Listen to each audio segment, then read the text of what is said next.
Today is all about keeping you safe. All day long, we've been sharing life-saving information so you can protect yourself and your family. New at 6, an alarming statistic. The leading killer of children younger than 4 is drowning. And just last week, 2 children lost their lives in the water in 2 separate incidents in Seminole County. WESH News' Jason Guy spoke with a local first responder working to prevent these untimely deaths after losing his own young son. Losing a child is never something that any parent ever should go through or would want to go through. A tragic death pushes Chris Martin to save lives. It's really important to us that people understand that it can't happen. It happens to your people next door, like us. Chris took time out of his busy schedule at the Seminole County Fire Training Center. The reason I'm here is to save babies and fight fires. To share with me about the drowning death of his young child. Chris met his wife Christina at UCF when he was playing college football. Then he went pro. I went to the NFL undrafted. I was in there for 3 years, bounced around to a bunch of teams. I played Niners, Patriots, Bills, majority.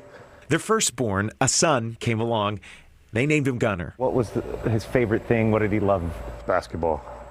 Basketball and anything he could do with like his parents, which at the time we were actually teaching him how to swim, which is probably one of the hardest parts about the whole thing. He just came out with just this life and spunk and joy and happiness, and everywhere that we went, it was just like a little sparkle. In 2016, 2-year-old Gunner drowned in the family's backyard pool. I was in between football teams and I was living in South Florida, my wife and I, and there was a pool in the backyard. And, one of the things we weren't aware of was, pool awareness and pool safety at the time. Chris had put Gunner in bed for a nap. He ended up getting up without us knowing. Chris found his lifeless baby boy in the pool. It's a silent death, unfortunately.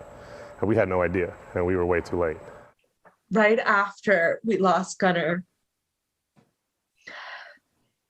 I felt like I didn't have a purpose. But they moved forward, telling Gunner's story and creating a nonprofit in his honor. It's the Gunner Martin Foundation, and what it does is we provide funds for families who can't afford to pay for swim lessons for their children. This is the time for lessons, they say, before the summer months when everyone opens up their pools. Infant swim lessons are going on year-round at indoor facilities, or you can schedule lessons to start as soon as it's warm enough outside.